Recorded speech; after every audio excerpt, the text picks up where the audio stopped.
One game, 20 players, 6 or more rounds in which the pain tolerance of each player is tested.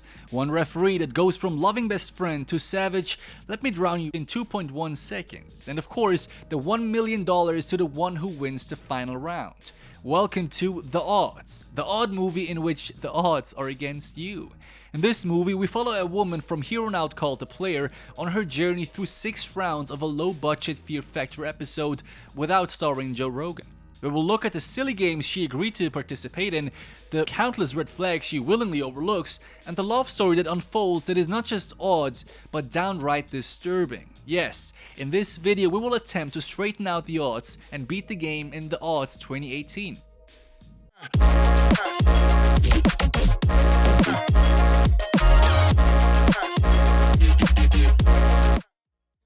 This movie does not come with a massive backstory. We got 2 people sitting on one table. The lady to the left is the player, and the dude to the right is the referee, or conductor if you will. No names. It works better for me if we keep things less personal, you know? We also got 2 suspicious webcams pointing at her, claiming that she's being watched by sick people betting on who will win. Now, it is said that she has willingly joined this game for multiple reasons, one of which is that she is an ex-junkie that has pretty much effed up her life. She is broke, has no work experience, is hated by her own daughter and the rest of her family, plus she has pretty much nowhere to go. She's basically the perfect candidate for The Odds, or Squid Game, 13 Reasons Why, Animal World, and all other movies we have covered that you should totally check out. And as luck would have it, she has met someone somewhere. Now, it is not specified who that was at the beginning, but that person has invited her to a game in which she can win $1 million. The rules to the game are the following. The game has 6 rounds, 5 preliminaries and 1 final round, but only one player can win the game, and therefore the final round will repeat as long as necessary to determine one winner. The games may change as well. You can abandon every game at your will and stop playing, but if you make it to the final round, you will be forced to play no matter what. Which is a concerning rule and should make you wonder what will happen if you refuse to play in the finale. There are 20 players playing the same games at the very same time, however none of the players are located at the very same location. Therefore, this game is only about who drops out first. In fact, in every game, the number of players having to drop out to conclude the game is different. I won't quit. In the first round, which is called, well, it has no title, but we can call it the hold your hand over a burning candle and don't lose game, 3 players have to drop out before the game finishes, basically. And the remaining 17 players qualify automatically for round number 2. So this is really about tolerating pain, and as long as you can tolerate the pain, the more likely you will pass and enter the next round. The rules to this round are pretty vaguely defined. Firstly, there is no machinery fixating a player's hand above the candle. Our girl here goes from half an inch above it to 2 inches at will. Now, if that is possible, then moving your hand up and down, as silly as it may sound, is a pretty good strategy. Like that, you will cause the heat to dissipate across your palm and away from the candle, right? If you can, a generous spit at your hand before the game starts will probably help as well. It will act as a quasi-shield, keeping your skin safe from the rising heat. The thicker the spit, the better. I know that was gross, but well, let's move on. Now, technically, you could also try to place your hand in a specific angle that looks like it's right above the candle, yet it's more your fingers that are subjected to the heat. And since fingers have less surface area than your palm, there is therefore less heat that accumulates, making it easier to last longer. Now, in any way, this is a painful first round. Your best bet is that 3 other players drop out before you. If you can't control your mind and keep calm, there is no chance you will be able to tolerate the pain for a very long time. Now, with a lot of luck obviously, or willpower perhaps, our girl overcomes this first round and is heading towards round number 2. I'll take whatever you throw at me. It won't be me throwing it at you. So there is someone else here. Round number 2 is pretty straightforward as well. We got one small wooden box containing something unknown, but presumably unpleasant, and one opening for each player to put their foot through. The first 3 players to remove their foot, again, lose, and all others will proceed to round number 3. Now, the fear of the unknown is a pretty present fear in every human being on this planet because, well, it's primal, right? However, having to hold your hand over an open flame for dozens of seconds is probably harder than this round, no? I mean, this is more of a mental game than the one before. The fact that we don't know what is inside this box is a tough part of this game. However, the following scene gives away more than they probably intended.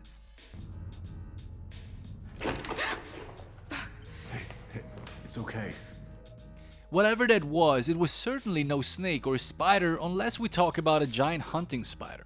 Now please don't Google this if you don't like spiders, I warned you, okay? It sounded more like something with claws.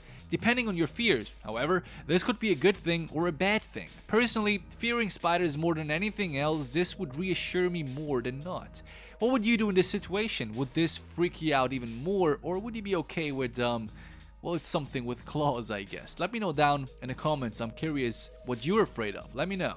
Now, before our player gets to bare her foot and step into the box, our referee touches his headset and claims that one player has already dropped out, meaning only 2 more players have to pull out before this game concludes as well. Now, this is odd. The game clearly hasn't started yet, at least not for our character. And if it has, then either the rules are enforced completely arbitrary, making it hard to believe that anyone could ever win, but it also begs the question if there are even any other players involved. Our character completely ignores that and proceeds as if nothing happened. She bares her foot, slowly enters the box, and well, this is what happens next.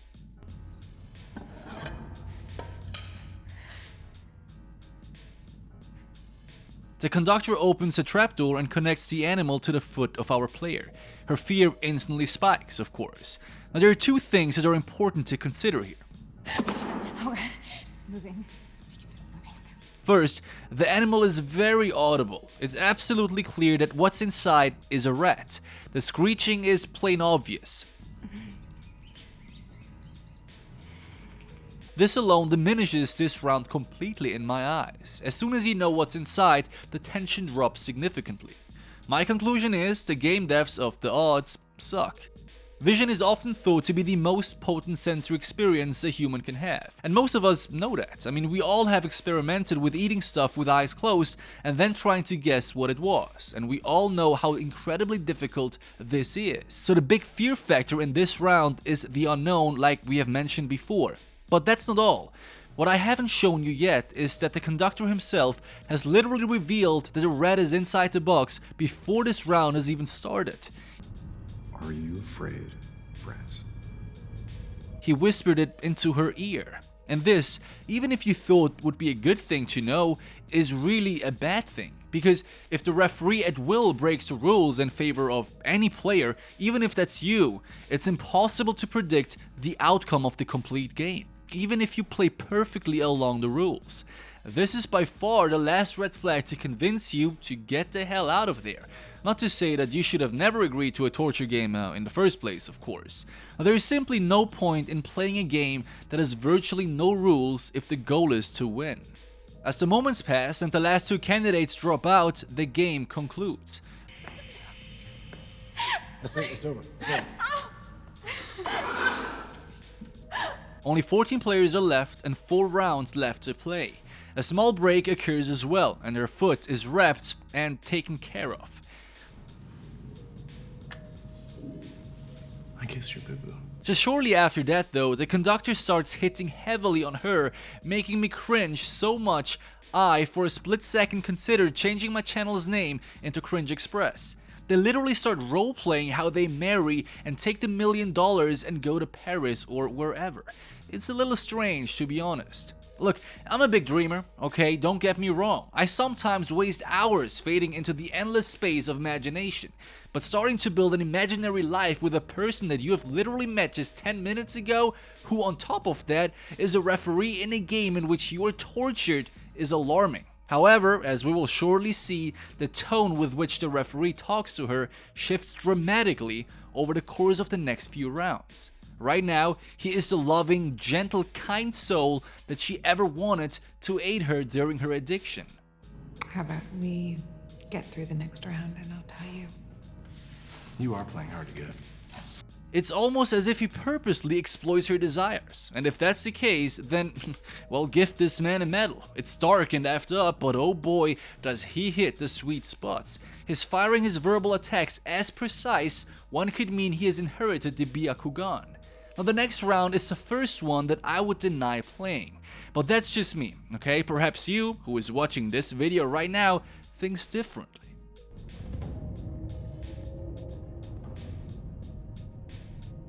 Yeah, that looks pretty menacing, if you ask me. And since this is only round 3, the next games are likely to get worse, so thanks, but no thanks. Drilling long-ass screws into my foot for $1 million? I don't know, man. Personally, I don't like prostituting my beliefs for money, but that's pretty enticing, not gonna lie. However, paired with the red flags that we have discussed before, there is no way that this is a good idea. In fact, the only reason for you to overlook all red flags we have mentioned so far is out of curiosity.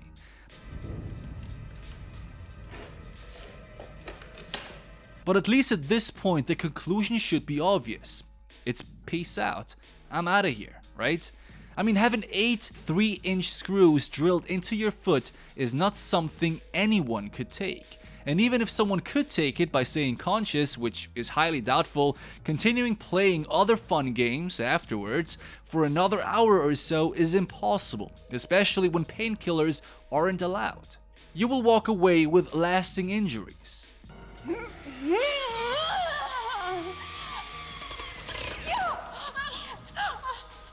No, that doesn't make any sense. You won't be walking away after that, but I guess you get the point. Additionally, there is no way to beat this round. This is a loss no matter how you look at it. The only chance is to position your foot in a way that the screws miss your bones and only penetrate soft tissue. But that's difficult, especially 8 times in a row. For $1 million, maybe you could try, but only to qualify for round 4, I don't think so. But because anything else would be boring, Our Lady endures the pain and continues playing.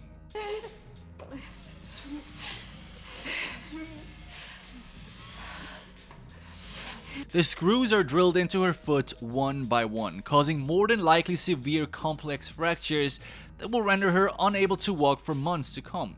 At least that's what would happen in real life. Now once all the screws are in, the game isn't over, because now the screws must be removed again. And I can already tell you that drilling screws into bones and removing them is pretty similar. In fact, by drilling them in, especially with a home driller and non-surgical screws, you screw yourself up. Yet she acts relieved as if someone was releasing a stiff joint at the back of her neck. It doesn't make any sense.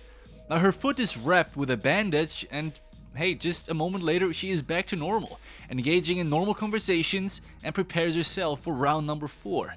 Which is simply ridiculous, no? I mean, unless she had popped a high dose of opioids and has received a generous IV dose of morphine on top of that, there is no way she could remain in any other state than screaming in pain. Well, she is secretly handed a painkiller, which of course breaks the rules of this whole game once again, and they continue with their strange conversations afterwards.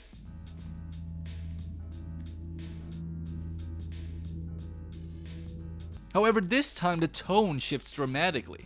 This time it goes from strangely cute and a little out there to full-blown toxic and psychopathic behavior.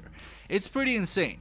I mean, he goes from visiting Paris and gardening together to tell her that she is a and that she should go some d***. This dude is pretty volatile, but what did we expect, no? I mean, this dude is a referee in games in which players torture themselves just inches away from him. Doesn't that tell us everything we need to know about this guy's personality? I think it does.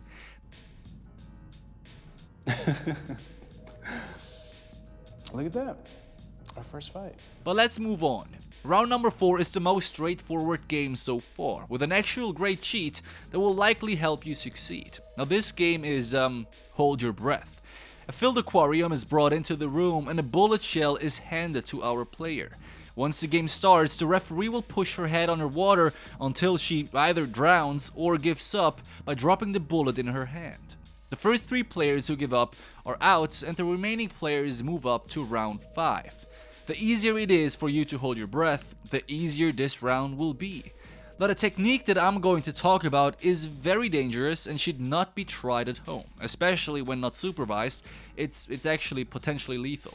Now the tactic is simply hyperventilation. You see, hyperventilation deprives your body of CO2, making your brain believe you have more oxygen available than you actually have. This delays the onset of the breathing reflex that we all know. You are now able to hold your breath much longer. However, the danger is that you don't actually have more oxygen available, it's just an illusion, so to speak. And since your brain requires a large amount of constant oxygen, you can and will lose your consciousness very suddenly without realizing it. Sort of like a light switch. And once you lose consciousness submerged in water, you will only have seconds left before the breathing reflexes kick in again. There's been cases where people have drowned in swimming pools by hyperventilating before and then just, try to hold your breath underwater. Anyway, our character surpasses this challenge and makes it to the second last round. Jesus, why didn't you let go of the bullet? I swallowed it. Now at this point, things start to get even more disturbing. He starts asking her more out-of-place questions like how many partners did she have, when did she lose her virginity, etc. This dude is super weird. If I were her, I would have already left. In fact, all of this is so sketchy, I would have never participated in this in the first place. I'm sorry, but you should not have made me do that. At one point, he slaps her across the face like the ex-wife of a Hollywood star would. But you see, our player here is stuck. She's facing the same problem like Elliot faced in 13 Sins. After having gone through so much pain and humiliation, would you really drop out now? You see, the problem with these games is, even though they gradually become more violent and degrading, the fact that you've already committed so many effed up things in previous rounds makes it more and more difficult to just give up. It's basically a vicious cycle trapping you in the first round.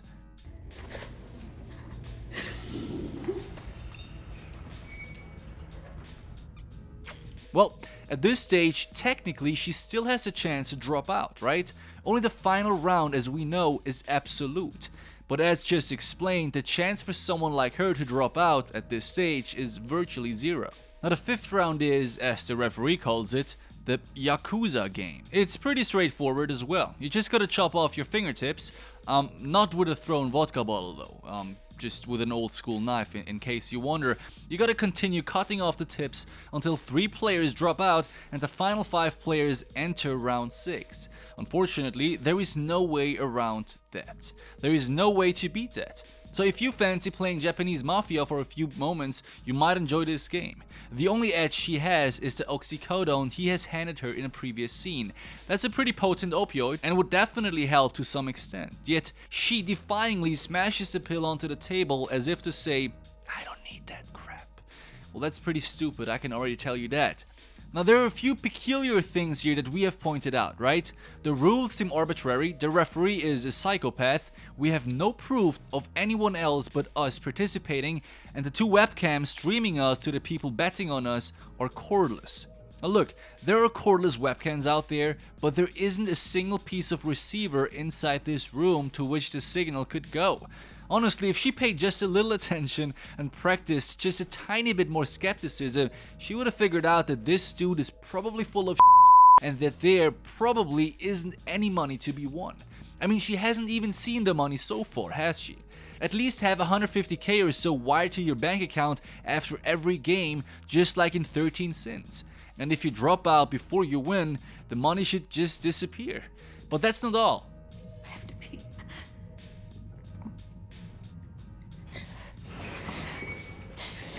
Because after this 5th round, she goes to the bathroom for a quick break.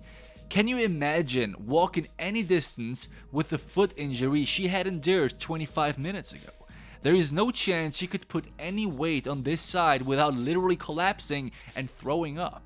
But anyway, let's move up to the final round, which is called the odds. It's basically a Russian roulette paired with last man standing, or woman in this case. A gun with 5 chambers is loaded with 1 bullet. All players need to pull a trigger at the same time, and whoever survives makes it to the next round. This is repeated over and over again until one remains, or nobody, if in fact bad luck strikes multiple players at once. Now, if this is a legit game, then the odds are undoubtedly in your favor. You have an 80% chance of survival every round, and that's pretty significant. In the first round, 1 is killed and 4 players remain. During the second round, another player is wiped out, decreasing the number of players to 3. Looks pretty good until it's revealed that nobody is killed during round 3. And this repeats itself countless times, over and over and over again. Now, our player seems to be a very trigger-happy woman. This girl ferociously pulls the trigger, barely breaking a sweat. All she sees is $1 million. It doesn't take long until 1 more bullet is added, increasing her chance of dying by another 20%. But eventually 1 more is killed, at least that's what's claimed, reducing the player count to 2, including her. But then the strange thing happens that we all expected, right? The psychopathic referee suddenly tells her, what if there are no other players? What if everything so far has been staged and in reality there is no one watching, there is no one playing, it's just her and him all along. In fact, everything she knows about this game, and us too, is what was told by him.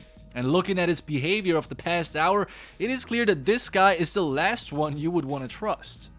What if you're the only one playing the game? That wouldn't work. How would you bet on that? Maybe the bet's not about who wins the game. At this stage, she finally starts understanding what's been going on, at least that's what she thinks. But even now, he's changing up his stories by the second. One moment he says that what if she has already won, or what if there has never been a game to begin with?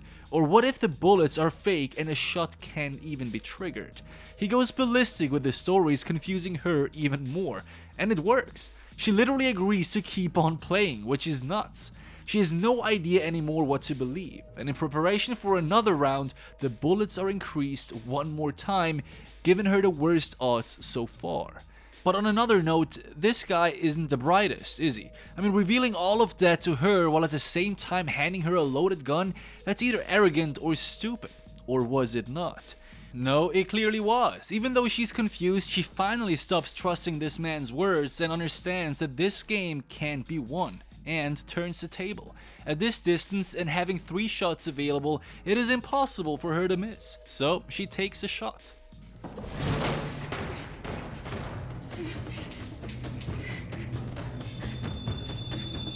Well, I take that back. Goodness gracious, 3 shots and she missed all of them? Alright, well, he escapes but drops his own gun in the process. She's able to retrieve it and shoots one of the goons at the door and goes into hiding. She then fakes her death and kills the other one just before she is attacked by the conductor. The odds are once again not in her favor, but as we know, this woman is pretty lucky. In the last second, she grabs a jar containing her fingertips and smashes it at his head. The shard slit his throat and she's the last one standing. Now, still not having given up her hope, she slowly walks over to the headset lying on the floor, picks it up and checks if this was really all just fake or not.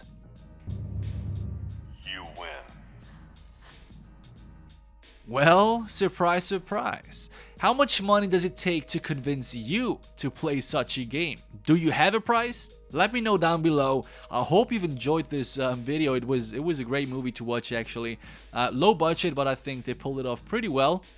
Thank you so much for watching. Drop us a like if you want to support us, and I see you again next week. Peace out, take care, and binge another one.